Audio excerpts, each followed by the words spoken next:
Let me tell you a little bit about my personal journey to Silicon Valley from India 22 years ago. Growing up in India, like many of you, I got my first telephone when I was 12. In my case, it turned out to be a rotary phone, so it wasn't that great for selfies, but I still loved to call my friends, play with it, and sometimes take it apart. That telephone cemented my fascination with technology. I remember in my parents' house in Chennai, reading about the invention of the transistor at Bell Labs. Of course, that initial invention helped found what became known as Silicon Valley, and out of that came companies like Fairchild Semiconductor and Intel, and all the computers and software that we all use today. You can draw a direct line from that invention to the technology that powers your Twitter feed or your WeChat messages today. I remember reading about that and thinking, it's the idea that matters.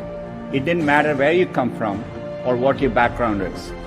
One revolutionary idea, one brilliant invention can unleash other entrepreneurs to revolutionize industries in ways you could never predict. The people who build the transistor in many ways enable the entrepreneurs who are using incredible processing power to analyze data and diagnose cancer.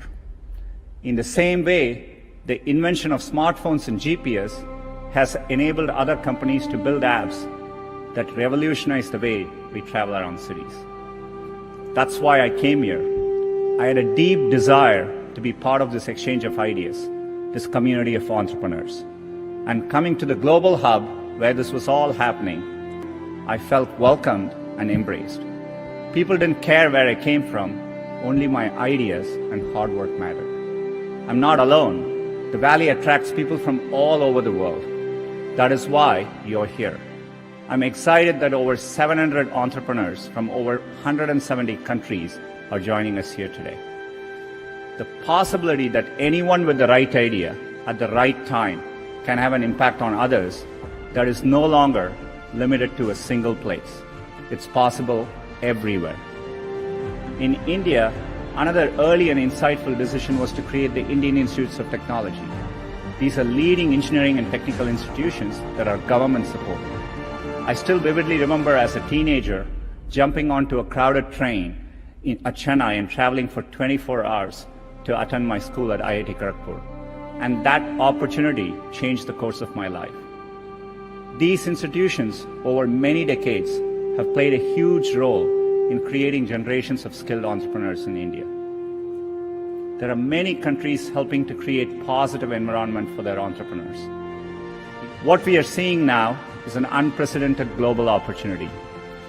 In China, a few months ago, I met entrepreneurs combining social, commerce, and business platforms in entirely new and unique ways.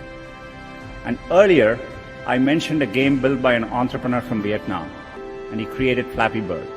He was a developer from Hanoi who wanted to create simple games, non-violent games, that reminded him of why he fell in love with gaming in the first place. And it quickly became one of the world's most downloaded games for Android and iPhones. Great ideas in technology no longer come from just Silicon Valley. They can and do come from anywhere. And now they can quickly reach scale. I see hubs growing all over the world. Germany, Brazil, UK, Israel, China.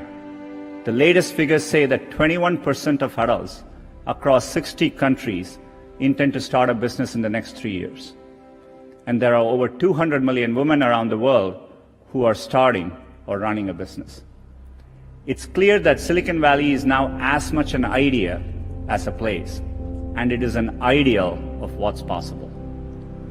And those of us who are lucky enough to have benefited from being in Silicon Valley or hubs like it, owe it to the world to set a good example and clear a path for others.